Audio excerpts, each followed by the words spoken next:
इस शिवरात्रि अपने साथ ही हमें प्रण करना है। हम शिवरात्रि पे व्रत रखते हैं, बहुत सारे नित्य नियम करते हैं, लेकिन इस शिवरात्रि अपने साथ प्रण करो, अपने साथ प्रतिज्ञा करो कि इस शिवरात्रि मुझे भगवान को कुछ देना है, भगवान से लेना नहीं है। नॉर्मली मंदिरों में देने के लिए तो लेने के लिए तो जाते हैं ना, भगवान जी पुत्र दे दो, भगवान जी धन दे दो, भगवान जी ये दे दो, भगवान जी वो दे दो। लेकिन यहां पर भगवान क्या कहते कि बच्चे अगर तू मेरे को 5 बुराइयां दे देगा तो मेरे पास जो भी चीज है वो सब तेरी। बेनिफिट में कौन है फिर?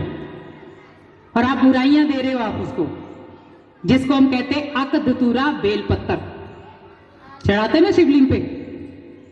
तो आज तो आप लेके नहीं आए तो शिवलिंग बने, आज भूल गए, क्योंकि भगवान को ये बेलपत्तर चाहिए ही नहीं। भगवान को चाहिए आपके अंदर के विकार, जो आपको सिंबल दिखाया चित्र के बीच में कि 5 विकारों को नाश करना ही सच्ची शिवरात्रि मनाना है। कि भगवान जब इस सृष्टि पर आता है, आकर जब हमें गीता का ज्ञान सुनाता है, उसके बाद हमारे जीवन में आती है सच्चा दिन। इसीलिए रात्रि के बाद क्या आता है? दिन।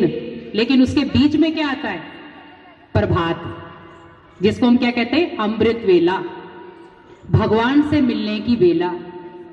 जैसे हमारे ब्रह्मा कुमारीज में अमृत वेला फाउंडेशन है। हम राइट 3 बजे 3:30 बजे उठ करके परमात्मा को 1 घंटा याद करते हैं। और वो याद अपने लिए नहीं होती कि मान लो मेरे को शक्ति देना, मैं प्रोग्राम कर सकूं, ये चीजें कर सकूं, नहीं। हम ये कहते हैं जो भी आत्माएं दुखी हैं, जहां पर भी दुखी हैं, किसी को दर्द है, किसी को पीड़ा है, कोई चिंता से परेशान है, किसी के घर में कोई प्रॉब्लम हो गई है, उन सभी आत्माओं को, उनको सबको अच्छा रखना। आज देखो, जहां पर हमें दुनिया को हाथ देना था, वहां पर भगवान आपका हाथ थामने के लिए आया, तो सौभाग्यशाली हुए कि नहीं? हम दुनिया का हाथ पकड़ने के लिए 100 हाथ आपके पास आ जाएंगे, लेकिन भगवान का हाथ पकड़ने के लिए आपको उन 100 हाथों को छोड़कर आना पड़ेगा, तब जाकर आप एक भगवान का हाथ पकड़ सकते हो। तभी कहते हैं ना, किसी अच्छे रास्ते पर चलना हो तो बहुत सारी रुकावटें आएंगी, कई आपको रोकेंगे, अरे वहां नहीं जाना है आपको, वहां क्या करने जाओगे, टाइम वेस्ट होगा। लेकिन आप ये सोच लो कि वहां पर मेरे रास्ते पर बहुत सारे लोग कांटे बिछा रहे हैं, अब मुझे उन कांटे जो बिछे हुए उन पर भी चलना है, तब जाकर मैं भगवान का हाथ पकड़ सकता हूं, या वो मेरा हाथ पकड़ सकता है। तो दे सकते हैं ही नहीं, क्योंकि अभी आप कुछ समय के लिए यहां आए हो, तो ये क्या दिया आपने उसको? क्या दिया? हाथ। कि हमने आपको हाथ दे दिया, अब आप पकड़ो या ना पकड़ो, हम तो देने आ गए, क्योंकि ये समय ही भगवान का हाथ है। अगर आपने समय का वैल्यू समझ ली, कोरोना ने क्या सिखाया आपको? समय की महत्ता।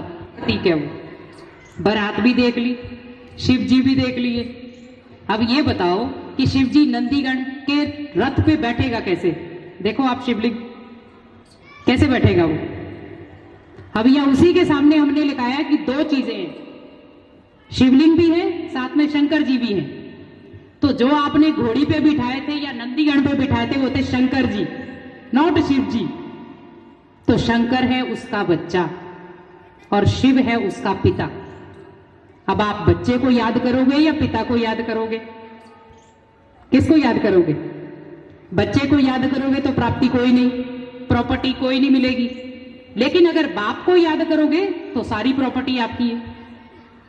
ठीक है, तो यहां पर ब्रह्मा कुमारीज में आपको, आप जो शिवरात्रि मनाते हैं, अब बहुत सारे तरीके से कोशिश करते हैं कि हम लोगों की ये जो अंदर की भ्रांतियां हैं कुछ निकाल पाए, निकालते भी हैं, लेकिन बस हम एक दिन सुन लिया, इधर से निकाल दिया। लेकिन वही अगर आपको मोहल्ले में 4 बातें उल्टी बता दी जाए, वो कभी नहीं भूलेगी, वो हमेशा याद रहती। जैसे उस व्यक्ति को देख लिया, फट याद आना शुरू हो गया। हमें बस ये ध्यान रखना है कि हमारा जो भगवान ने इतना वैल्यूएबल जीवन दिया है, क्या मैं उस परमात्मा को उस जीवन का डेडिकेट कर पा। कोई नहीं आपको पूछेगा कि भाई आप 2 मिनट के लिए रुकोगे कि नहीं रुकोगे, गए तो गए, कहेंगे देखो कितना काम छोड़ के चला गया ये। इसीलिए कहते हैं हर श्वास को भगवान के सामने डेडिकेट कर दो, कि अगर वो श्वास मेरी अंतिम भी हो तो भी मेरी उसमें सदगति हो। नॉर्मली मंदिरों में जाते हैं, हमने कभी भी शिवलिंग की प्रतिमा हमने काले रूप में देखी है? काले रूप में देखी ना, कि कभी गोरा भी देखा? नहीं। लेकिन यहां पर हमने इसको फूलों से बनाया है। क्यों? दुनिया में तो मिट्टी से बनाते हैं, संगमरमर से बनाते हैं, लेकिन यहां अपने फूलों से बनाया है।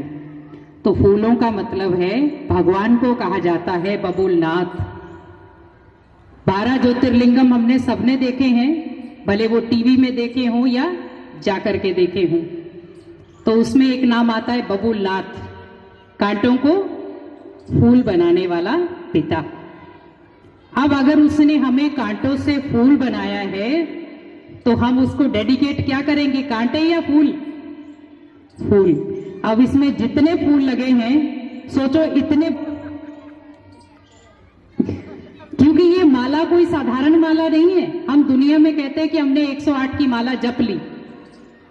माला जपने से कुछ नहीं होता, माला के मणके में आने से सब कुछ होगा। आज माला को जपने का तो हर कोई मंत्र जप रहा है कि मैंने 4 बार जप ली, 1000 बार जप ली, लेकिन जब तक हमें उस माला का भावार्थ पता नहीं चला तो उस माला का कोई मतलब नहीं है। क्योंकि हम उस कि भगवान मैंने इतनी बार तेरी माला जपी है। किसके लिए जपी? वो किसके लिए जपी थी? भगवान के लिए? कि भगवान आपको स्वर्ग के महल मिल जाएंगे इसीलिए जप रहे हम? सोचते हैं कभी? हम ये कहते हैं भगवान मुझे स्वर्ग में पहुंचा देना, लेकिन आजकल तो वो भी डरते हैं। जैसे हम ब्रह्मा कुमारी कहते हैं ना, ये ज्ञान आपको मनुष्य से देवता बनाने वाला है, स्वर्ग में ले जाने वाला है। तो क्या कहते हैं, बहन जी अभी नहीं हम स्वर्ग में जाएंगे। तो सोचो, स्वर्ग अच्छा नहीं लग रहा, लेकिन नर्क की बातें बहुत अच्छी लग रही। तो इंटरेस्ट किस चीज में, नर्क में या स्वर्ग में? जाना कहां है, स्वर्ग में या नर्क में? लेकिन उसके लिए तो टाइम भी तो चाहिए। तो भगवान कहते बच्चे पूरी नहीं तो कम से कम आधी घड़ी तो दे, आधी में से भी आधी, कि हम लोगों की मन को पढ़ पा रहे हैं। और वो क्यों पढ़ पा रहे हैं हम? क्योंकि हमारी बुद्धि की लाइन भगवान से जुड़ी है। वो जो चाहता है वही मुख से बुलवा रहा है। उसको पता है इस बच्चे को क्या चाहिए, मुझे उसको देना।